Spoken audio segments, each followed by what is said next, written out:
Abu Simbel tapınakları Mısır'ın güneyinde, Nubya bölgesinde Sudan sınırına çok yakın bir noktada yer alır. Tapınaklar Nil Nehri'nin batı kıyısına doğrudan kayaların içine oyularak inşa edilmiştir. Yapıların inşası M.Ö. 13. yüzyıla Firavun II. Ramses dönemine tarihlenir. Bu bölge Antik Mısır için hem siyasi hem de kozmik açıdan son derece kritiktir. Çünkü burası imparatorluğun güney sınırıdır. Abu Simbel yalnızca bir tapınak değil, sınırda duran bir mesajdır. Abu Simbel'e uzaktan bakıldığında devasa 4 firavun heykeliyle karşılaşılır. Bu heykeller 2. Ramses'i oturur vaziyette tanrılarla eşit büyüklükte tasvir eder. Ancak asıl mucize dışarıda değil, taşın derinliklerinde saklıdır. Çünkü Abu Simbel yalnızca bir anıt değil, güneşle çalışan bir mekanizma, zamanı ölçen bir tapınak ve Firavun'u tanrısal düzene bağlayan kozmik bir anahtardır. Güneşle açılan kutsal oda. Tapınağın en iç kısmında kutsal odada 4 heykel bulunur. Ra, Horakti, Amun-Ra, 2. Ramses, Ptah. Yılın yalnızca 2 gününde güneş ışığı tapınağın girişinden girerek yaklaşık 60 metre ilerler ve bu heykellerin üçünü aydınlatır. Ancak Ptah heykeli bilinçli olarak karanlıkta bırakılır. Çünkü Ptah, yeraltı ve karanlıkla ilişkilendirilen bir tanrıdır. Bu ayrıntı, mimarinin yalnızca teknik değil, mitolojik olarak da kusursuz olduğunu gösterir. Bu 2 gün neden seçildi? Bu 2 günün 2. Ramses'in doğum günü ve tahta çıkış günü olabileceği düşünülmektedir. Bu, Firavun'un kendisini kozmik zamanın merkezine yerleştirdiğini gösterir.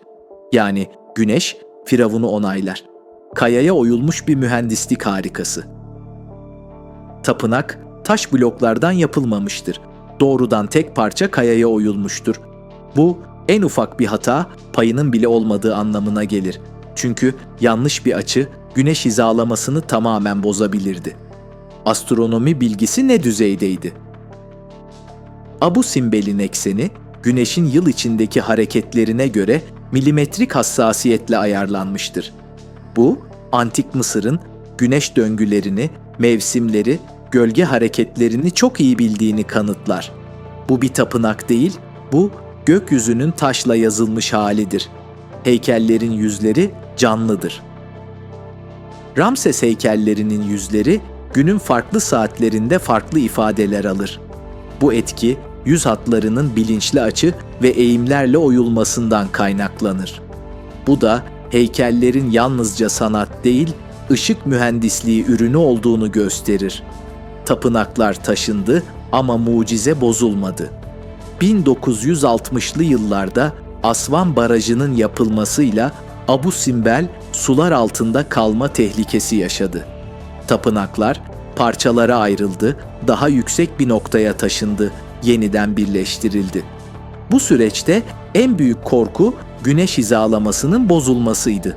Ancak modern mühendisler bu hizalamayı neredeyse kusursuz biçimde korumayı başardı. Bu, antik hesapların ne kadar hassas olduğunu bir kez daha kanıtladı. Bilim ve arkeoloji ne söylüyor? Abu Simbel, astromimarinin en erken ve en net örneklerinden biridir. Yapı, propaganda, inanç ve bilimin birleştiği nadir eserlerdendir. Burada mimarlık sadece barınma değil, zamanı ve tanrıları kontrol etme aracıdır. Ancak hala bilinmeyenler vardır. Hesaplamalar tam olarak nasıl yapıldı? Güneş sapması nasıl öngörüldü? Bu bilgi kimlere öğretildi? Hala cevapsız kalan sorular. Bu sistem başka tapınaklarda neden aynı hassasiyetle görülmez? Bu bilgi neden sadece elit mimarlara aitti? Ramses'ten sonra neden bu ölçekte tekrar edilmedi? Bu sorular Abu Simbel'i tekil ve benzersiz kılar. Dünyanın sırlarını merak ediyorsan Harikalar ve Sırlara abone ol. Çünkü sıradaki merkez geleceği fısıldıyordu.